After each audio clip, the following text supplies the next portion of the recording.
Comonal, and for today, I am going to perform obtaining vital signs. Vital signs measure the body's basic functions, or it reflects the body's functioning. So it serves as a baseline data which allows us to track changes in the patient's condition, recognize early patient deterioration, and prevent harm or errors that may occur. Vital signs include temperature, pulse rate, respiration rate, and blood pressure. The paraphernalias needed are a digital thermometer for obtaining body temperature, a stethoscope, a sigmometer for obtaining blood pressure, and a watch with a sweep second hand for obtaining pulse rate and respiration rate. And of course, an alcohol for disinfection and to avoid contamination. Make sure that all these needed equipments are functioning normally. Okay, I am going to start by taking my patient's body temperature. Temperature is very important because it reflects the balance between the heat produced and the heat lost from the body. And there are sites which we could obtain its measurements from. It could be through oral, temporal, rectal, axillary, and tympanic membrane. And for today, I am going to take my patient's body temperature through his oral and axillary sites. Prior in conducting the procedure, I'm gonna introduce myself to the patient, verify the patient's identity, and explain the procedure of what I am about to do. Good evening, sir. I am Comonal, your student nurse for today. May I see your wristband, please? Okay, thank you. State your complete name, please. Roberto Saracusa Comonal. Okay, and your birthday? August 23, 1966. Okay, thank you very much, sir. Sir, for today, I am going to take your body temperature, and by doing that, I'm gonna have to put a thermometer in your mouth and in your axillary site or in your armpit. Is it okay with you? Yeah. Okay, now we're gonna have to perform hand hygiene to avoid contamination and ensure patient's privacy by making sure that the door is closed. Okay, the door is closed.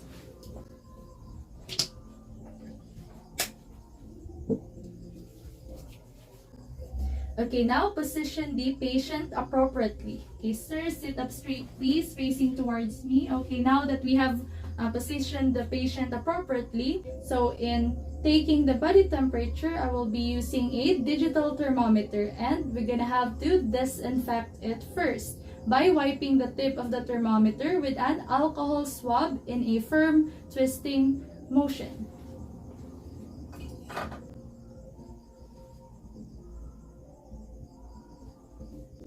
Okay, now we are good to go in placing the thermometer, the tip of the thermometer on the either side of the frenulum of the patient's mouth. Okay, please open your mouth, sir, and you can close it now.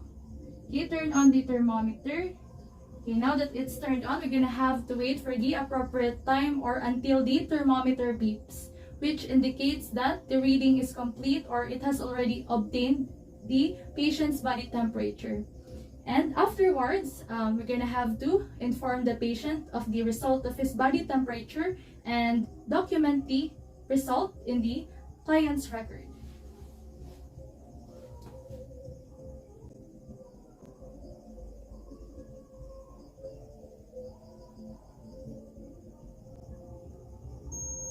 Okay, now, open your mouth, sir. I'm gonna remove the thermometer. Okay, you can close it now. Okay, now that we have removed the thermometer, read the temperature or inform the patient of the result of his body temperature. Okay, sir, your body temperature is 37.5 degrees Celsius, which is in normal range. Okay, now we're gonna turn off the thermometer and disinfect the used thermometer with an alcohol swab in a firm twisting motion.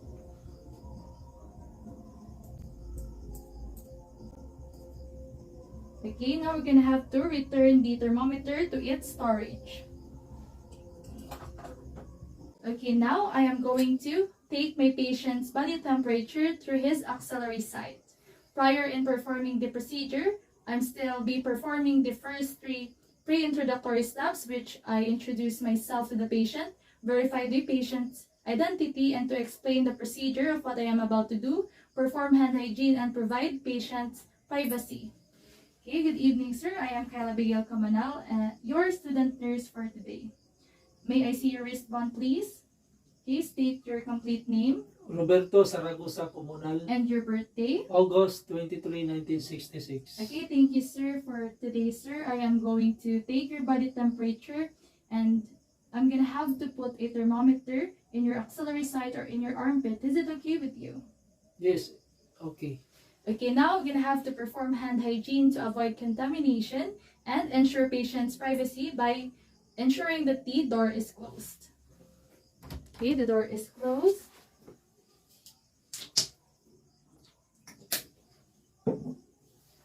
Okay, now we're gonna have to position the patient appropriately. Okay, sir, sit up properly, please, and facing towards me. Okay, now that we have positioned the patient appropriately, so in taking the body temperature, I will be using another digital thermometer and we have to disinfect it first by wiping the tip of the thermometer with an alcohol swab in a firm twisting motion.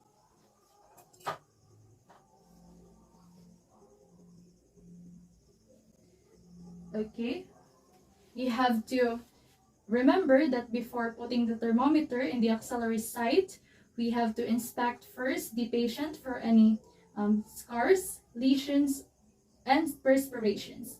And pat dry if the area is wet and very moist. And by doing that, of course, we need to move or roll up the sleeve away from the shoulder and raise the arm away from torso. Okay, sir, please raise your arm. Okay, now in placing the thermometer, ask the patient to lay the arm over the tip of the thermometer and across his chest. Okay, sir, you can lower your arm now, making sure that it lay over the tip of the thermometer. So make sure that the thermometer is in the center of the axilla. And now we're gonna turn on the thermometer. And we're gonna have to wait for the appropriate time or until the thermometer beeps, which indicates that the reading is complete for the body temperature of the patient. And afterwards, we're gonna have to inform the patient of the result of his body temperature and document the result in the client's record.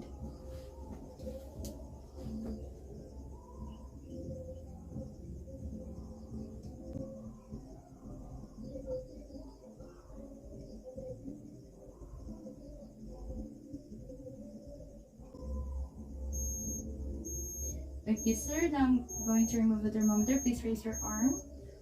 Okay, thank you. Now you can lower your arm. And now that we have removed the thermometer, read the temperature and inform the patient of the result of his body temperature. Okay, sir, your body temperature is 36.5 degrees Celsius, which is in the normal range. And it is important to know that the axillary temperature is 1 degree lower than the oral temperature. Okay, now turn off the thermometer and we're going to disinfect the thermometer by wiping the tip of the thermometer from stem to probe or the thermometer sensor in a firm twisting motion.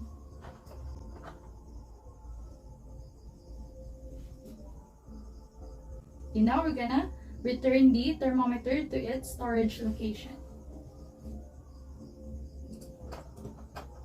Okay, now that we're done with the procedure, we're gonna have to perform hand hygiene to disinfect. And we're gonna have to document the result or the data that we have obtained and plot it in the TPR sheet or in the client's record.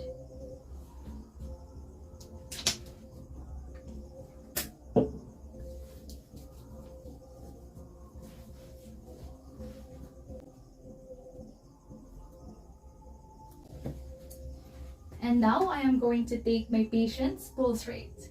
Pulse is a wave of blood created by the contraction of the left ventricle of the heart. And assessing or measuring pulse or pulse rate, I'm gonna have to palpate or do palpation in the pulse site of the patient, which could be through his temporal artery, carotid, apical, brachial, radial, femoral, popliteal, tibial, and his dorsalis pedis. Okay, now prior in performing the procedure, I'm still gonna perform the first 3 steps of pre-introductory pre-introductory steps. Okay, good evening, sir. I am Carla Bigel Comonal, your student nurse for today. May I see your wristband, please? And please state your complete name Roberto Saragosa Comonal, and your birthday. August 23, 1966. Okay, thank you very much, sir. Sir, for today, I'm going to take your pulse rate. Is it okay with you? Yes, okay. Okay, now perform hand hygiene and ensure patient's privacy. Okay, the door is closed.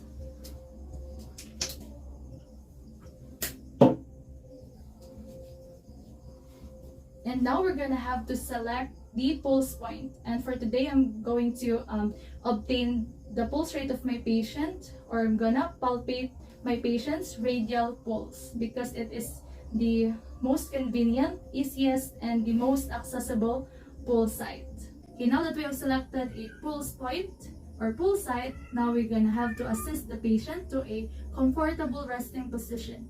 And as you can see, my patient here can sit, so we're gonna place his elbow in a 90-degree angle and support his lower arm in a chair's arm, but I will be using the table for now. Okay, sir, can you give me your arm, please, and place it over here. Okay, in a 90-degree angle.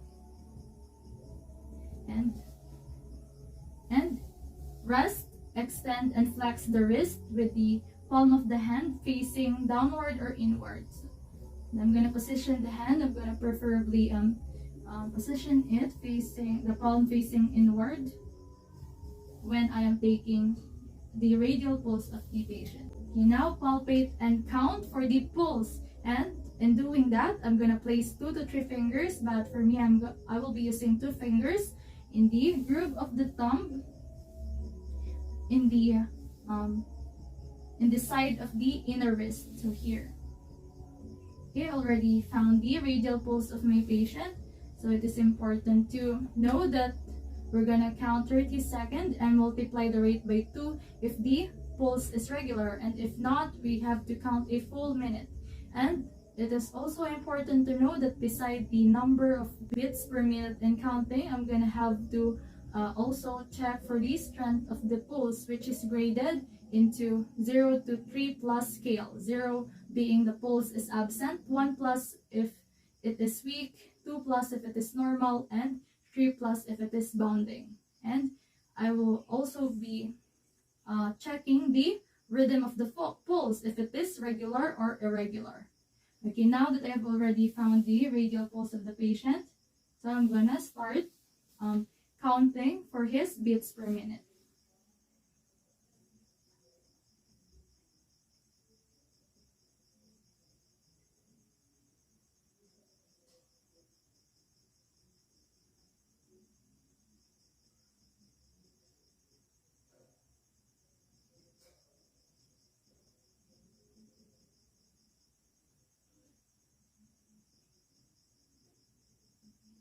Okay, I already obtained the radial pulse of my patient.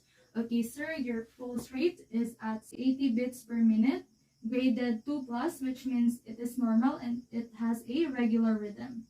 And actually, we can proceed in taking the respiration rate of the patient without taking the fingers in the radial artery, by just looking at the rise and fall of the patient's chest. We're doing that so as not to make the patient feel uncomfortable, conscious, and uneasy, which can actually alter his breathing. And this will give us a more accurate result for his respiration rate. And now that we are done with the procedure, we're going to have to perform hand hygiene and, of course, document the result that we have gathered in the TPR sheet.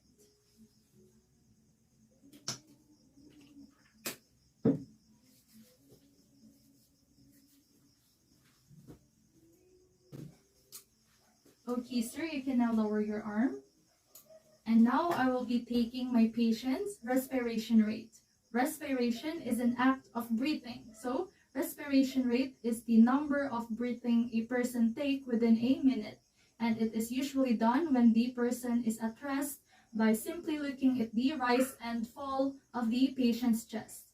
So prior in performing the procedure, I will still be performing the first 3 pre-introductory steps, which to introduce myself, verify the patient's identity, and 2 explain the procedure of what I am about to do, perform hand hygiene, and 2 provide patient's privacy. Good evening, sir. I am Kyla Bigel Comonal, your student nurse for today. May I see your wristband, please? Okay, please state your complete name Roberto Saragosa Comunal.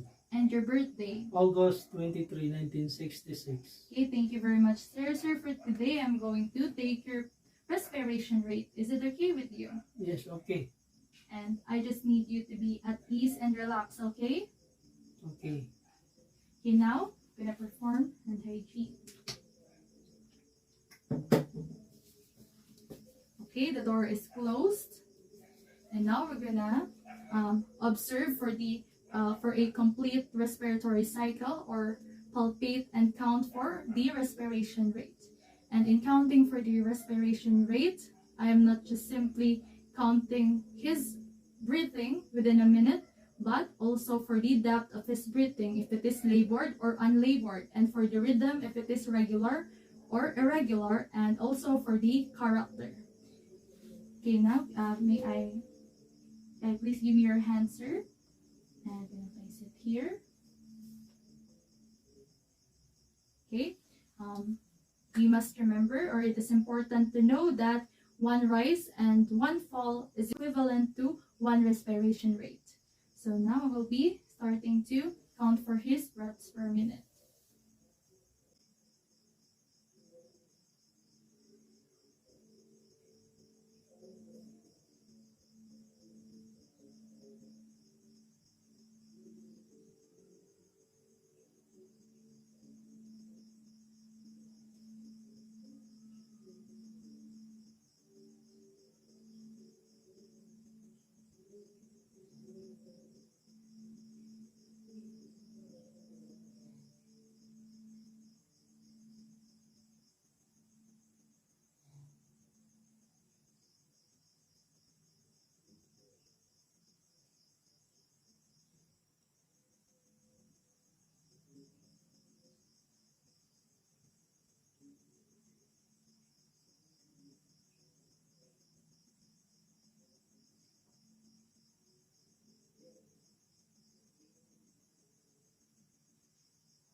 Okay, now I have obtained his respiration rate.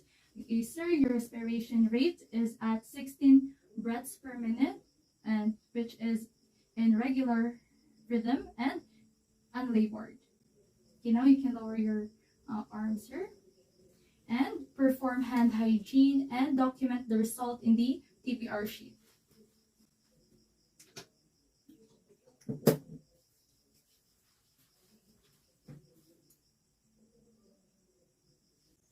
Okay, now I am going to take my patient's blood pressure. It is the pressure of the circulating blood against the walls of the arteries, and it could be obtained with the use of stethoscope and sigmometer.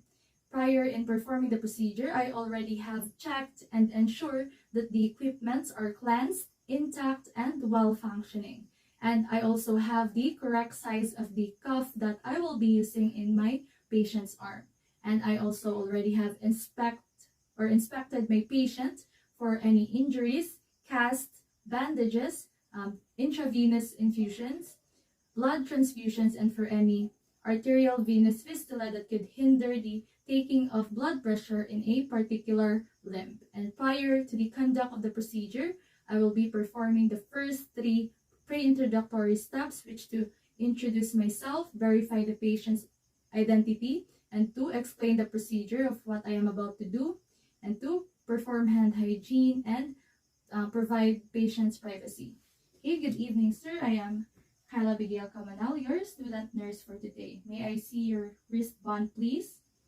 Okay, please state your complete name Roberto Saragosa Comunal. and your birthday. August 23, 1966. Okay, thank you, sir. Sir, I am going to take your blood pressure. Is it okay with you? Yes, okay. Okay.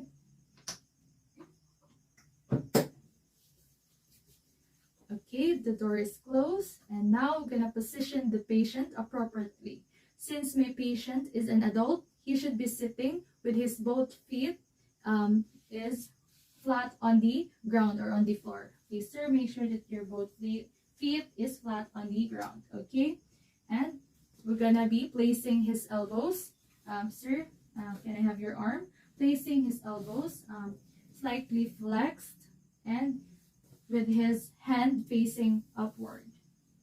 And to support his arm at the heart level. Because if the arm is at a lower level than the heart, then it would give us a higher blood pressure reading. And if the arm is at a higher level than the heart, then it would give us a low blood pressure reading. So now we're gonna expose the upper arm. Okay, now we are good to go to wrap the deflated cuff in the evenly at the upper arm of the patient, just about 1 to 2 centimeter above the antecubical space.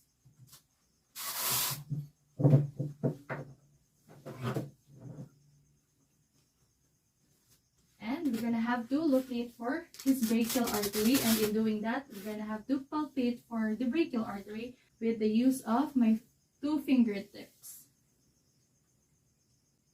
Okay, and once we've found his brachial artery, we're gonna have to place or apply the center of the bladder directly over the top of the artery.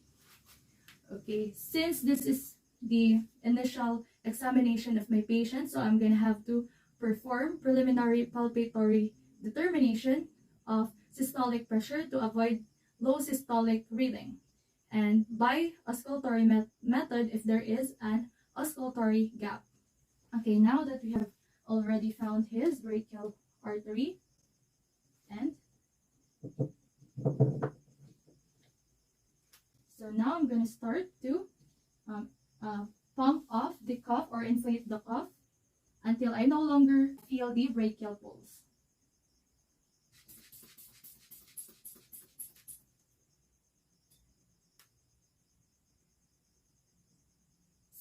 Okay, release the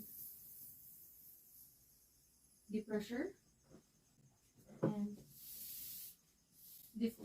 completely deflate the cuff.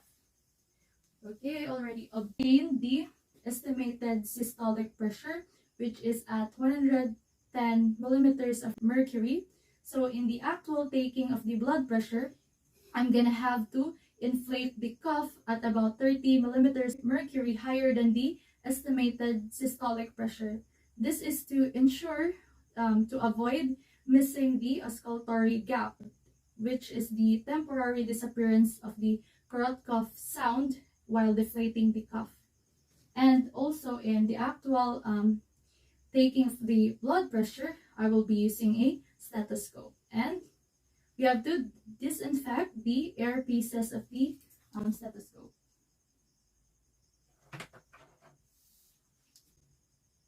Okay.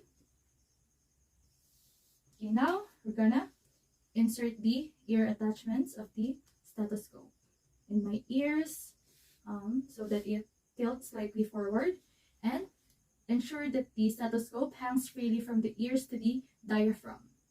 And we're gonna take the bell of the stethoscope or the bell side of the amplifier of the stethoscope, as the bell is best used for hearing low-pitched sound.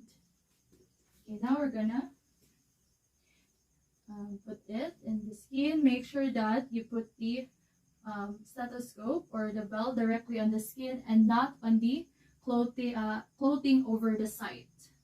And we're gonna use 2 fingers. Okay, now that I have found or hear the brachial artery, now I'm good to go in pumping up the cuff or inflating the cuff until 140 millimeters of mercury, because as what I have said earlier, that we have to inflate the cuff 30 millimeters of mercury higher than the estimated systolic pressure. So I'm going to inflate it now.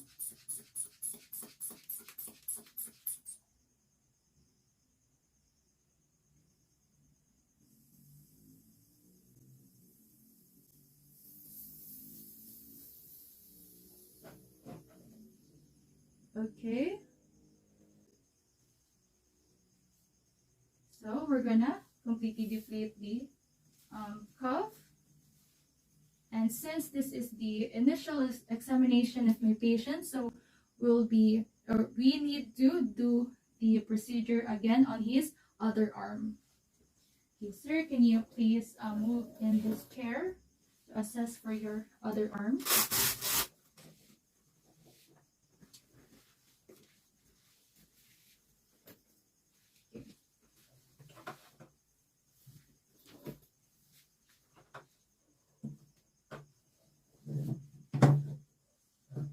Okay, doing the same procedure again as what I have did in the previous arm.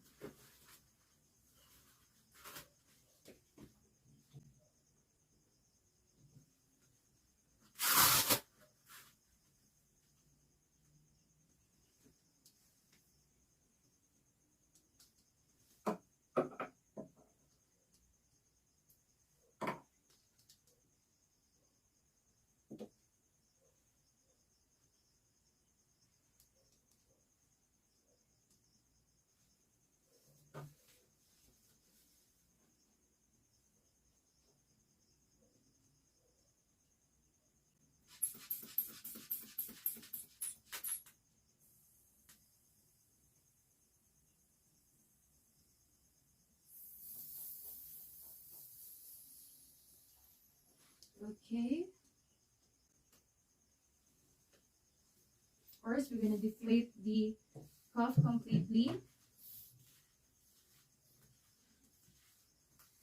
And I have obtained his blood pressure or the blood pressure of my patient. So, sir, your blood pressure is at 115/75, which is in the normal range. Okay, now we have to remove the cuff and disinfect it. And of course, we're gonna perform hand hygiene and to document the data or the result that we have gathered in the TPR sheet or in the client's record.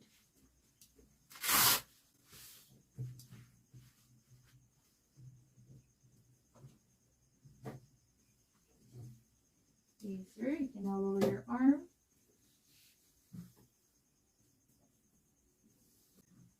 And that wraps up my return demonstration of obtaining vital signs.